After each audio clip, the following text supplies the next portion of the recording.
21 নিৰ্বাচনৰ প্ৰাক মুহূৰ্তত মই কৈছিলোঁ এইবিলাক যে কংগ্ৰেছৰে নাতিপুতি পুলি ভোকা গতিকে সেইবিলাকৰ মই চৰিত্ৰও দেখিছোঁ দুৰ্যোধনৰ দৰেই গতিকে স্বাভাৱিকতে অসমত বিৰোধী ঐক্য ফুটা কলহৰ দৰেই বুলি মই ভাবোঁ পাণ্ডৱে মাত্ৰ 5খন গাঁও বিচাৰিছে কিন্তু দুৰ্যোধনে পাণ্ডৱৰ সেই কথা অস্বীকাৰ কৰিলে ভগৱান শ্ৰীকৃষ্ণ আৰু দুৰ্যোধনৰ প্ৰসংগ টানি আনি এক প্ৰকাৰে বিৰোধী ঐক্যক কটাক্ষ মন্ত্ৰী অতুল বৰাৰ এতিয়া অসমবাসীয়ে যি বুজে বুজক ফুটা কলহৰ দৰে অসমৰ বিৰোধী ঐক্য কিছুদিন পূৰ্বে ৰাজ্যৰ বিশিষ্ট চিন্তাবিদ ডক্টৰ হীৰেণ গোহাঁইৰ নেতৃত্বত আয়োজিত হৈছিল বিৰোধীৰ এক বৈঠকৰ মূল উদ্দেশ্য আছিল আগন্তুক নিৰ্বাচনত বিজেপিৰ বিৰুদ্ধে ৰাজ্যৰ প্ৰতিটো ৰাজনৈতিক দলক একগোট কৰা পিছে আহাত চেঁচা পানী পৰিল তীব্ৰ বাকবিতণ্ডাত অতিষ্ঠ হৈ এনেদৰে ওলাই আহিছিল প্ৰদ্যুৎ বৰদলৈ ইফালে এনে পৰিৱেশৰ পিছতেই বিৰোধীৰ এনে বৈঠকক তীব্ৰ কটাক্ষ শাসক পক্ষৰ এইবাৰ শ্ৰীকৃষ্ণ কৌৰৱ আৰু পাণ্ডৱৰ প্ৰসংগ উত্থাপন কৰি মন্ত্ৰী অতুল বৰাই কৈয়ে পেলালে দুৰ্যোধন আৰু বিৰোধী ঐক্যৰ মাজত নাই কোনো পাৰ্থক্য ফুটা কলহেৰে পানী ওলোৱা নাই বিৰোধীত খহনীয়া হৈছে মন্ত্ৰী অতুল বৰাৰ সেই বিশেষ কটাক্ষই এতিয়া বিশেষভাৱে চৰ্চা লাভ কৰিছে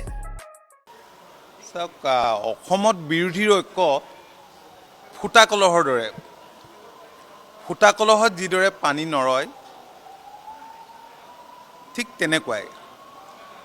আপোনালোকে জানে যে ভগৱান শ্ৰীকৃষ্ণই দুৰ্যোধনক কৈছিল যে পাণ্ডৱে মাত্ৰ 5খন গাঁও বিচাৰিছে দিয়া কিন্তু দুৰ্যোধন অহংকাৰী দুৰ্যোধনে নুশুনিলে আৰু কংগ্ৰেছ আৰু দুৰ্যোধনৰ চৰিত্ৰৰ মাজত পাৰ্থক্য নাই আৰু লগত যিবিলাক কংগ্ৰেছৰে সন্তান মই সদায় কৈছিলোঁ যেতিয়া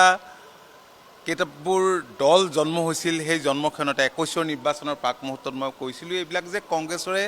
নাতিপুতি পুলি ভোকা গতিকে সেইবিলাকৰ মই চৰিত্ৰও দেখিছোঁ দুৰ্যোধনৰ দৰেই গতিকে স্বাভাৱিকতে অসমত বিৰোধী ঐক্য ফুটা কলহৰ দৰেই বুলি মই ভাবোঁ কোনো লাভ নাই বুদ্ধিজীৱী প্ৰথম কথা হ'ল চাওক প্ৰথম কথা হ'ল যে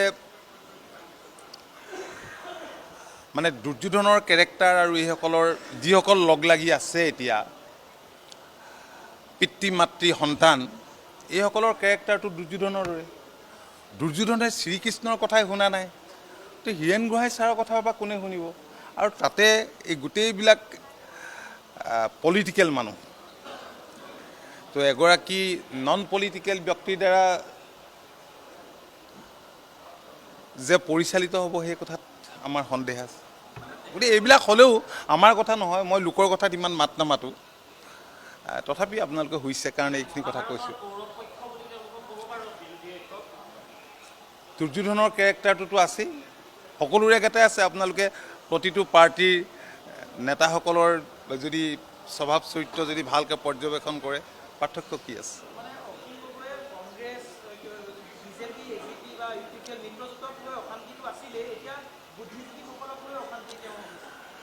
অখিল গগৈটো আমাৰ মিত্ৰ দলৰ কাৰণে একো অশান্তি নহয় শান্তিৰ কাৰকহে অখিল গগৈ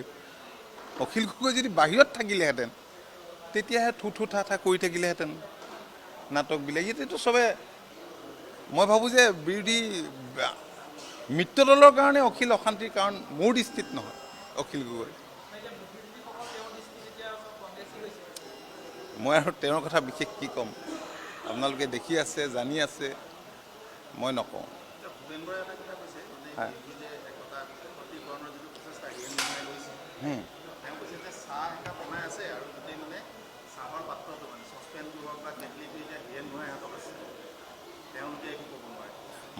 মই ইয়াতকৈ বেছি নকওঁ মই কৈছোঁ যে দুৰ্যোধনৰ কেৰেক্টাৰটো এই দলকেইটাৰ নেতাসকলৰ মাজত ভালকৈ পৰ্যবেক্ষণ কৰিলে সকলোৱে দেখা পাব থেংক ইউ